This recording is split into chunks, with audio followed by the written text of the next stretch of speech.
bear with me here. A little verbal math. If 80% of the workplace is relatively disengaged, plus we know the number one reason people leave their jobs is because of their boss, equals, it seems we have a major opportunity on people leadership. So based on some observations, 8 ways that companies screw up leadership. 1. Companies may say that they prioritize promoting from within, which is great, but do they prioritize the resources needed to prepare people for people leadership? Or at the first downfall in financial performance, the first thing to get axed is training and development. 2. And speaking of promoting from within, it makes sense that the current stock of leadership is responsible for preparing the bench for leadership. But do we actually prepare those people to be mentors? In other words, are we training the trainers? 3.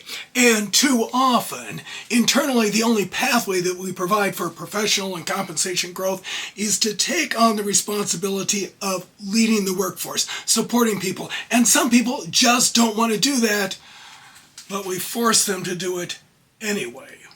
4. If companies then decide to hire from the outside, often the only thing they look at is a candidate's metric performance or financial performance or spreadsheet performance, and really don't take into account if the individual is a cultural fit and really supports the workforce in their leadership.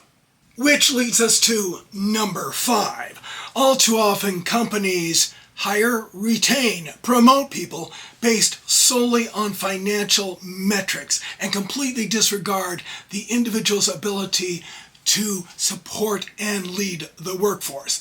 The individual could be, say, Satan, and still retain their job for 38 years. 6. Companies may say that people are at the core of what they do, but does that show up in the regularly scheduled assessments? Or are they just assessing people on financial metrics? Are they assessing leaders on the leader's ability to be authentic and useful and present and accepting? 7. We have regularly scheduled meetings to assess the state of business and to ascertain what we can do to improve the state of business. But do we have regularly scheduled meetings to assess how we're doing with our workforce and how we can improve their lives and professional performance? 8. You may have the strongest intent to be a people-powered, strong leader organization.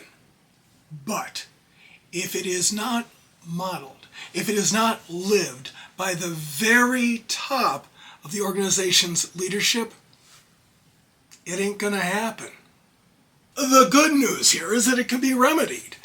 We can provide consistently and prioritize strong resources for internal promotions.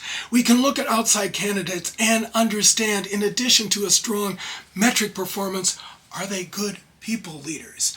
We can constantly challenge ourselves to talk about, are we supporting the workforce? Are we giving them what they need to develop professionally? And we can live strong leadership at the very top of the organization. If you like this, hit that like button, please share and subscribe. I offer individual coaching and group consulting on workplace satisfaction and team performance. If you're interested, my contact information is right here in the description. Thank you.